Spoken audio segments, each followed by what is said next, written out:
Si l'on cherchait la force originelle, celle qui a poussé l'humanité à inventer l'écriture ou à concevoir des mathématiques complexes. Ou même à risquer sa vie pour cartographier les continents inconnus. Ouais, exactement. La plupart des esprits se tourneraient naturellement vers des trucs nobles, genre la poésie, la soif de connaissances scientifiques ou le frisson de l'aventure, quoi. C'est vrai que l'histoire romancée adore les héros guidés par de grands idéaux. C'est plus vendeur. Bah oui, je suis totalement d'accord. Sauf que la vérité, celle qui se cache vraiment sous la surface, elle est beaucoup plus terre à terre, voire presque décevante pour les idéalistes parmi nous. Ah ça, c'est sûr. Ce n'était ni l'art ni la curiosité pure, en fait, c'était la comptabilité. C'était ce besoin viscéral de savoir à qui appartenait quoi. Et aujourd'hui, la mission de notre plongée au cœur des sources, c'est vraiment de renverser notre perception de l'histoire. Et c'est un renversement de perspective qui bouscule pas mal d'idées reçues, il faut l'avouer. Complètement.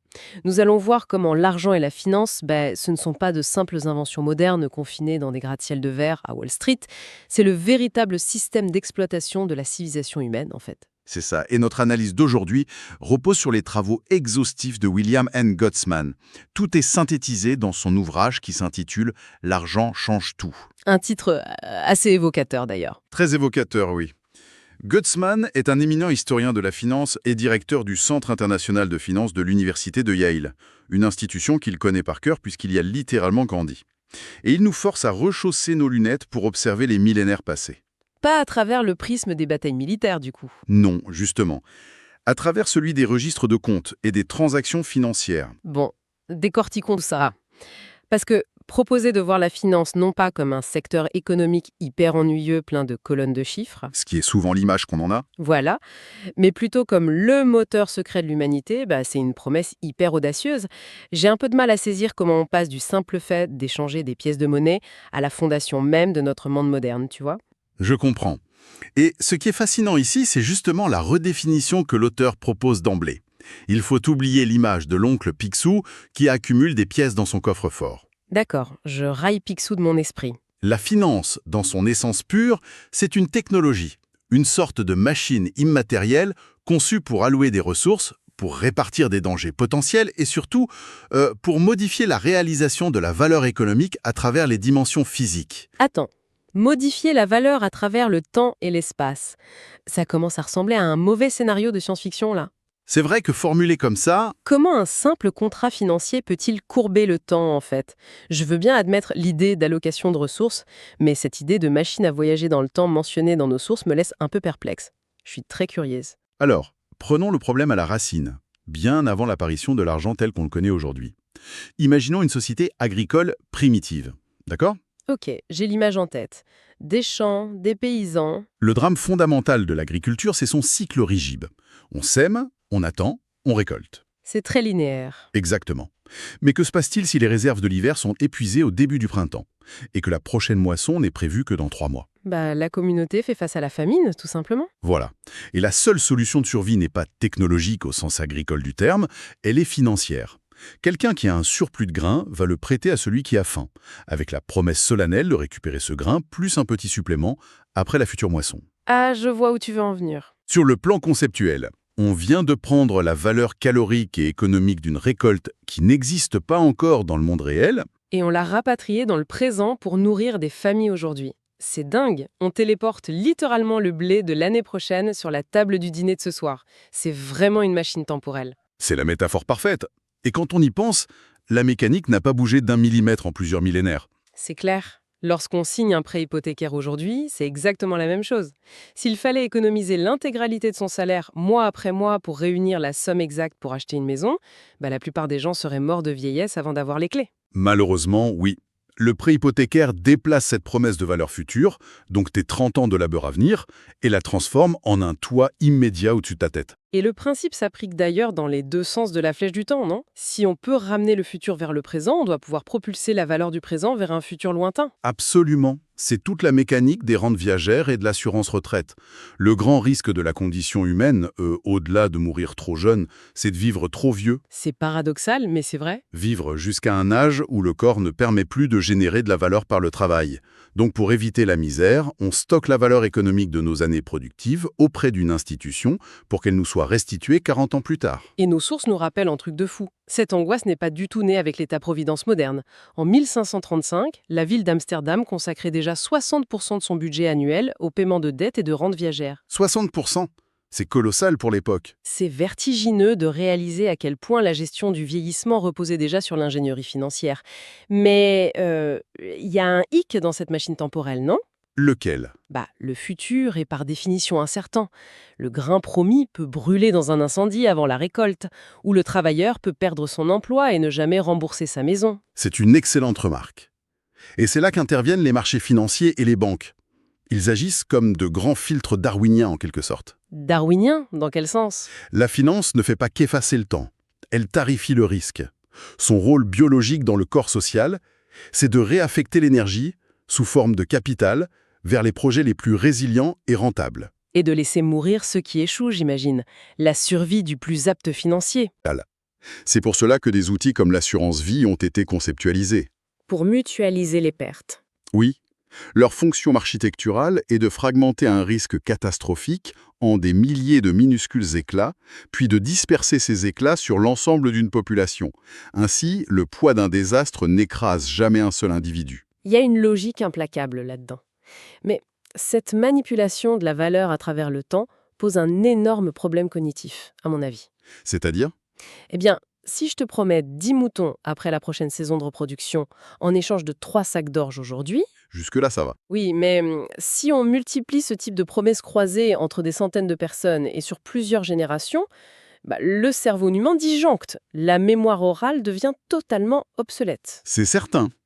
Et d'après nos sources, c'est précisément ce point de rupture mémorielle qui a forcé l'humanité à faire l'un de ses plus grands bonds technologiques. L'écriture. L'écriture, oui. Nous touchons là à l'un des mythes fondateurs de notre civilisation qu'il faut absolument déconstruire aujourd'hui.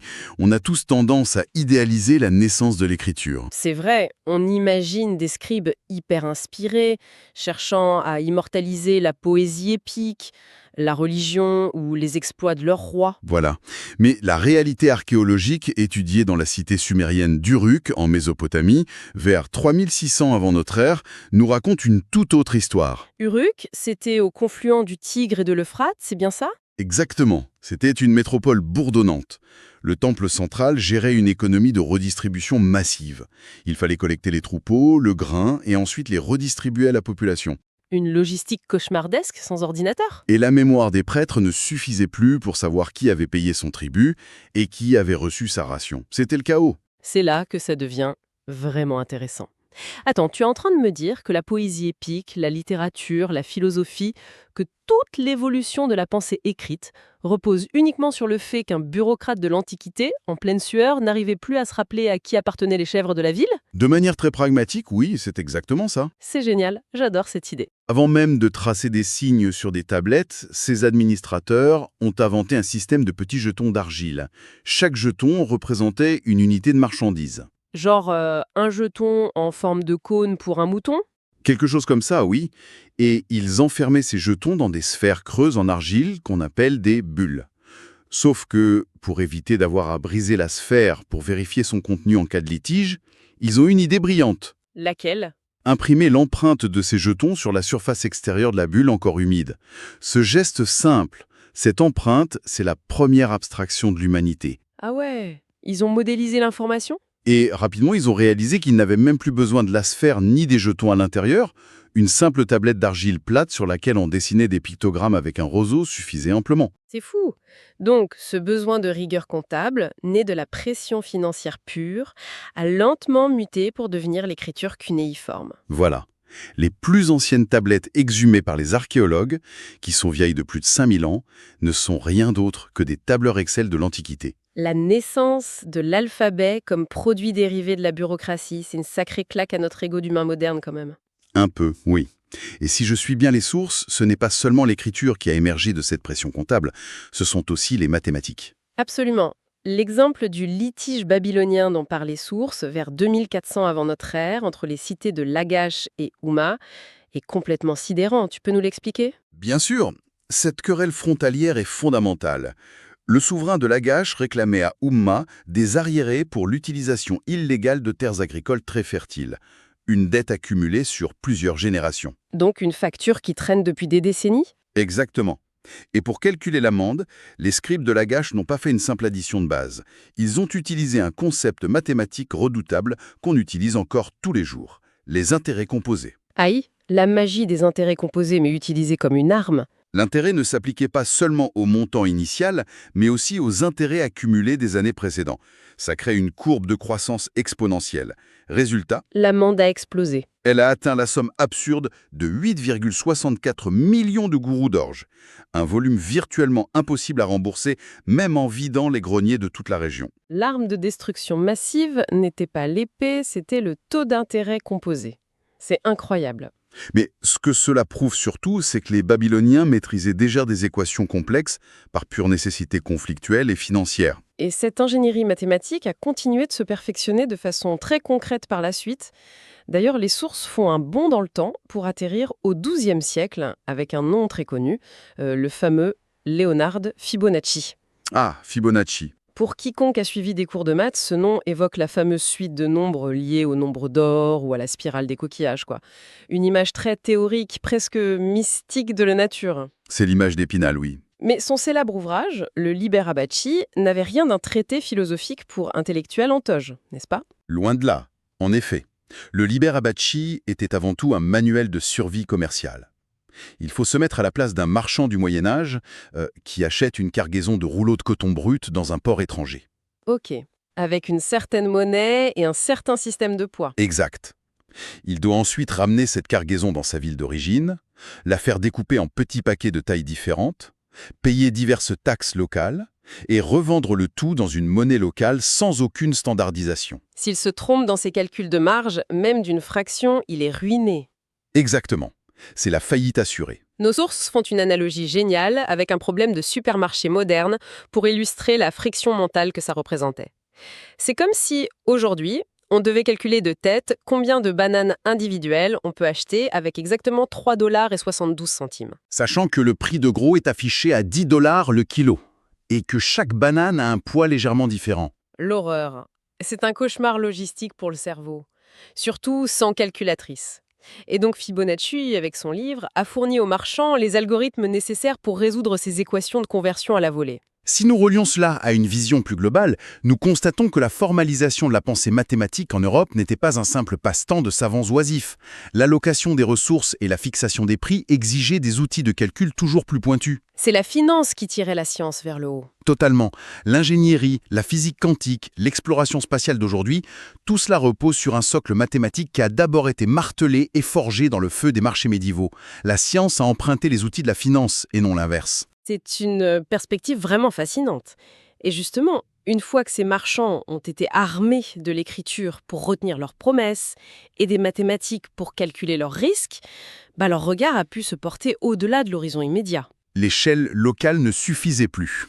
La finance est devenue l'outil pour modéliser le risque à l'échelle du globe, ce qui nous amène tout droit à l'âge des découvertes. Et là encore, l'image du preux explorateur au grand cœur prend un sacré coup dans l'aile. Vous pensez à Christophe Colomb? Oui, le gars qui brave l'océan par pure soif de découvrir de nouveaux mondes. Quand on lit les sources, ça casse un peu le mythe. C'est sûr. Christophe Colomb était avant tout un entrepreneur cherchant des capitaux à risque. Un pionnier du capital risque en quelque sorte. Il pitchait sa start-up royale, quoi. C'est un peu ça. Affréter des navires, payer des équipages pour naviguer vers le grand vide atlantique, c'était l'équivalent à l'époque d'envoyer une fusée sur Mars aujourd'hui. Avec un risque de perte totale gigantesque. Le naufrage, la mutinerie, les maladies. C'était presque garanti que ça tourne mal. Aucun individu, pas même la pied des têtes brûlées, ne se lance dans une telle entreprise sans une structure incitative massive derrière. C'est clair. Et c'est pour cette raison que l'expédition reposait sur un contrat financier extrêmement rigide, négocié avec la couronne espagnole. Les fameuses capitulations de Santa Fe. Les clauses stipulaient que Colomb obtiendrait le titre de vice-roi sur les terres découvertes, mais surtout 10% de toutes les richesses générées par le commerce maritime futur. 10% de tout l'or et des épices, c'est pas rien. Et ce n'est pas tout. Il avait aussi le droit d'investir à hauteur d'un huitième, donc environ 12,5%, dans toutes les entreprises commerciales découlant de l'expédition. Donc, derrière l'épopée héroïque qui a changé la face du monde, il y avait un tableau de répartition d'actions et un contrat de franchise hyper strict. Exactement. Sans la mécanique du capital-risque, pour financer l'improbable et garantir des retours colossaux en cas de succès, personne n'aurait jamais levé l'ancre. Les sources sont d'ailleurs catégoriques là-dessus. Sans l'ingénierie financière, les États-Unis d'Amérique n'existeraient tout simplement pas aujourd'hui. L'Atlantique serait resté une barrière infranchissable pendant beaucoup plus longtemps. Mais il faut voir que le commerce maritime n'a pas seulement transporté des épices ou de l'or. La recherche effrénée du profit a forcé les civilisations à sortir de leur isolement. La finance est devenue le premier vecteur de transfert de connaissances à l'échelle mondiale. Le besoin d'optimiser toujours. Oui, le cas de l'adoption des chiffres arabes en Europe en est l'illustration parfaite. Au XIIe siècle, les marchands européens, particulièrement ceux de la ville de Pise en Italie, commerçaient sur tout le pourtour méditerranéen. Et ils utilisaient toujours le vieux système des chiffres romains. C'est ça. Avez-vous déjà essayé de faire une multiplication ou une division complexe avec des chiffres romains? J'imagine la scène. Essayez de multiplier MCM par 14 sur un bout de parchemin pendant que le bateau attend de décharger la marchandise sur le port. C'est l'enfer absolu. C'est un exercice d'une lenteur et d'une lourdeur intolérables. Et face à eux, les marchands du monde arabo-musulman utilisaient un système numérique positionnel, incluant le zéro. Une technologie intellectuelle dévastatrice en termes de rapidité de calcul. Dévastatrice pour la concurrence, oui. Les marchands de Pise ont vite compris que cette lenteur comptable se traduisait directement par des pertes de parts de marché. Le temps, c'est de l'argent, littéralement. Et ça menait à des erreurs de tarification ruineuses. Pour survivre face à la concurrence, ils n'avaient pas le choix. Ils ont dû s'adapter. Et c'est là que notre ami Fibonacci, qui a grandi en Afrique du Nord auprès de marchands, intervient à nouveau. Il a assimilé ce système via un tuteur arabe et l'a intégré dans son manuel pour l'importer en Occident. Voilà. La révolution scientifique et culturelle européenne qui s'en est suivie a été propulsée à la base par un strict impératif de compétitivité commerciale. Le besoin de ne pas faire faillite a vaincu des siècles de tradition intellectuelle romaine. La démonstration est quand même hyper puissante. Elle l'est. Mais cette accumulation inouïe de richesses générées par l'exploration et l'optimisation des échanges, ça a inévitablement attiré l'attention d'un acteur beaucoup plus gros, non? L'État. L'État. Oui. Comment les dirigeants politiques ont-ils récupéré cette technologie financière pour asseoir leur pouvoir militaire et géopolitique? Dès qu'un outil permet de manipuler le temps, le risque et les ressources à grande échelle, le pouvoir politique s'en empare. C'est une constante historique. C'est inévitable. Le premier levier, ça a été la monnaie elle-même. Faisons un retour au VIe siècle avant notre ère. À Athènes, le dirigeant Péisistratus est confronté à un défi colossal. Comment maintenir le contrôle et la loyauté de l'appareil d'État? Dans une économie de troc, j'imagine que c'est compliqué. Tu payes tes soldats et tes juges en leur donnant des terres ou du bétail. Exactement. Sauf que c'est lourd, c'est lent. Et surtout, cela limite physiquement la taille de l'armée que tu peux entretenir. Tu ne peux pas te balader avec 3000 moutons en campagne militaire. Péisistratus introduit alors un système formel de pièces d'argent estampillées. En payant les fonctionnaires avec ces pièces, qui sont la seule devise acceptée par l'État pour payer l'impôt, il boucle le circuit économique. C'est malin. Il crée une classe de citoyens dépendant entièrement du régime central pour leur survie économique. Et surtout, cette liquidité permet de lever des armées immenses en quelques jours seulement, propulsant Athènes au rang de superpuissance régionale. Mais attends, alors qu'est-ce que tout cela signifie au fond? Que l'argent liquide a été la première grande arme de centralisation politique. Absolument. C'est l'outil de l'État par excellence. Et d'après les sources, les Chinois de la dynastie Tang, il y a plus de 1000 ans, ont poussé cette logique encore plus loin avec ce qu'ils appelaient la monnaie volante. Franchement, c'est peut-être l'un des concepts les plus brillants qu'on ait croisé dans cette analyse. Ah, la monnaie volante.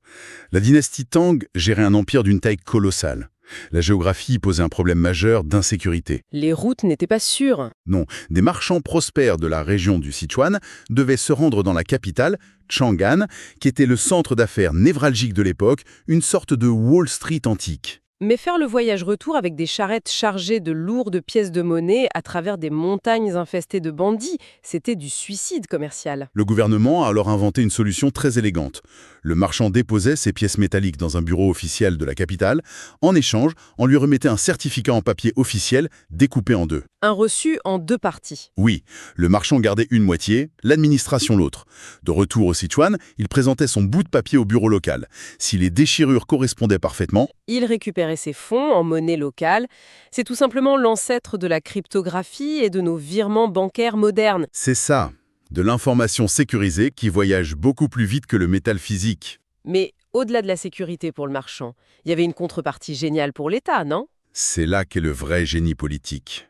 Pendant les longs mois que durait le voyage de retour du marchand, le gouvernement impérial siégeait sur une montagne d'argent physique, Qu'il pouvait utiliser. sans payer le moindre intérêt, pour financer des ponts ou des campagnes militaires. C'était un prêt gratuit déguisé en service de sécurité pour les commerçants. Vous touchez du doigt la mécanique de l'emprunt souverain. Cela soulève une question importante. Que se passe-t-il quand l'État a besoin de financements qui dépassent largement les simples dépôts temporaires des marchands? Les impôts ne suffisent plus. C'est à Venise, en 1171, qu'une nouvelle étape est franchie. La République de Venise est empêtrée dans une guerre ruineuse contre l'Empire byzantin pour la domination des routes commerciales de l'Adriatique. Les caisses de la cité sont vides, j'imagine. Complètement vide. Et lever de nouveaux impôts directs sur la noblesse et les riches marchands risquait de déclencher une guerre civile ou une rébellion féroce. Le gouverneur opte alors pour une manœuvre inédite. Il a fait quoi, en fait? Il force les citoyens les plus riches à prêter leur argent à l'État avec la promesse juridique d'un remboursement futur et le versement d'un intérêt annuel de 5%. Ah, les citoyens ne sont plus des contribuables spoliés, ils deviennent les créanciers rémunérés de leur propre gouvernement. Ils ont inventé l'obligation d'État par obligation, sans mauvais jeu de mots. Exactement.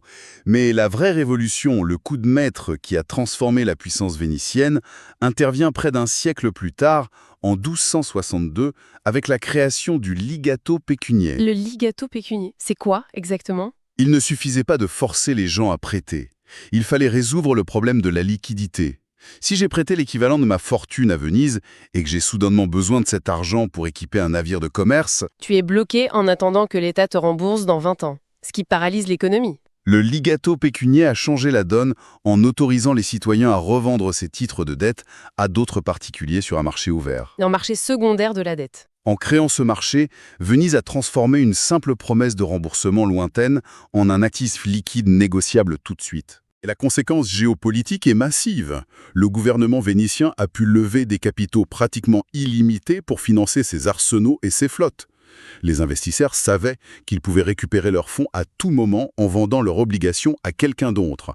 L'endettement n'était plus un signe de faiblesse. C'était devenu l'arme par excellence pour asseoir sa domination. Et c'est précisément cette même mécanique financière qui a permis aux Pays-Bas, un petit territoire perpétuellement menacé par les eaux, de financer la construction titanesque de leurs digues.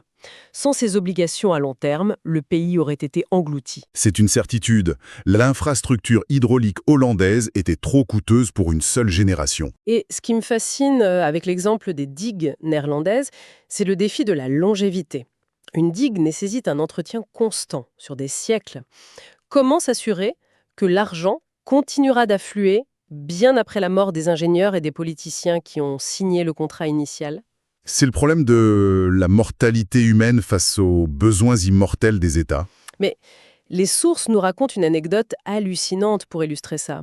En 2003, un professeur de Yale, Geert Rouwenhorst, s'est rendu aux Pays-Bas pour réclamer et encaisser les intérêts d'une obligation liée à une infrastructure hydraulique, émise plus de 350 ans auparavant. Et il a été payé. Oui. Le papier, fabriqué au XVIIe siècle, générait toujours du rendement. L'outil financier a littéralement transcendé la condition mortelle humaine. C'est fou de se dire que La finance a créé une forme d'immortalité. C'est l'ultime triomphe de cette technologie financière, la création d'institutions immortelles. des institutions qui survivent à leurs créateurs. Historiquement, si un groupe de marchands s'associait pour construire un moulin, le décès de l'un d'eux paralysait l'entreprise. Il fallait racheter la part, les héritiers se déchiraient et l'outil de production finissait souvent par être démantelé. Pour briser cette malédiction biologique, l'innovation des sociétés par action est apparue. Et là, les sources mettent en lumière un exemple précoce et très saisissant en France. À Toulouse, avec l'entreprise de meunerie de l'Honor d'Elbazacle. C'est ça, dès le XIIe siècle, puis formalisé en 1372, ils ont divisé la propriété des moulins fluviaux en parts transférables. Si un propriétaire mourait, sa part changeait simplement de main, mais le moulin, lui, continuait de moudre le grain sans la moindre interruption. Il tenait des assemblées générales et distribuait des dividendes annuels de façon très moderne. Le résultat est stupéfiant quand on regarde la chronologie. Cette entreprise toulousaine a survécu aux guerres de religion, à la Révolution française, à la chute de plusieurs empires. Elle a fonctionné pendant 574 ans en tant qu'entité privée, jusqu'à sa nationalisation lors de la création d'EDF en 1946. Une longévité incroyable. En séparant l'entité commerciale du destin tragique et éphémère de ses fondateurs de chair et de sang, la finance a offert aux sociétés humaines une stabilité transgénérationnelle inédite. Si on prend un peu de recul pour synthétiser toutes les pièces de ce puzzle millénaire, le postulat de William N. Gottman s'impose de lui-même en fait. L'argent et la finance ne sont pas des concepts abstraits, tardifs ou déconnectés du monde réel. Ils sont l'ADN même du progrès humain. L'invention de l'écriture pour compter les troupeaux mésopotamiens, la structuration mathématique pour ne pas sombrer dans la faillite, les contrats qui ont poussé les caravelles vers l'Amérique, ou l'ingénierie des obligations garantissant la résilience des nations face à la mer et à la guerre. À chaque carrefour critique de notre histoire, c'est une friction comptable ou transactionnelle qui a forcé notre espèce à s'élever. C'est exactement le changement de perspective qu'il faut retenir de cette analyse. Paraîtra sur votre fiche de paie pour votre future retraite.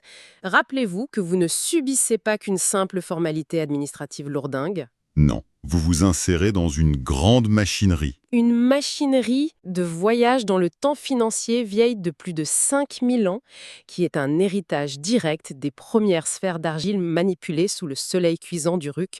Un héritage qui n'a d'ailleurs pas fini d'évoluer, car nos sources soulignent bien que cette technologie devra impérativement s'adapter. S'adapter aux crises de demain. Oui, les défis majeurs du siècle à venir, le vieillissement massif de la population mondiale et la nécessité d'allouer des ressources naturelles de plus en plus rares à l'échelle planétaire, tout cela exigera des outils de gestion du risque totalement inédits. La pression financière d'aujourd'hui est plus que jamais la mère des innovations de demain. Ce qui nous laisse sur une pensée finale vertigineuse, à garder en tête bien après la fin de notre échange. Si le besoin de tracer la propriété de sacs d'orge à Babylone a accouché de la littérature écrite, Et si l'angoisse des marchands de Pise face aux faillites a propulsé les mathématiques qui ont fini par nous emmener sur la Lune, exactement. Quelle avancée technologique ou quel saut cognitif pour l'instant totalement inimaginable, la pression financière implacable de notre futur défi démographique et climatique va-t-elle forcer l'humanité à inventer dans les décennies à venir? C'est une question fascinante à laisser mûrir. Nous invitons quiconque nous écoute à prolonger la réflexion en se plongeant dans l'œuvre originale de Gottman et à continuer toujours d'explorer le système d'exploitation caché de notre monde. À très bientôt pour une nouvelle analyse.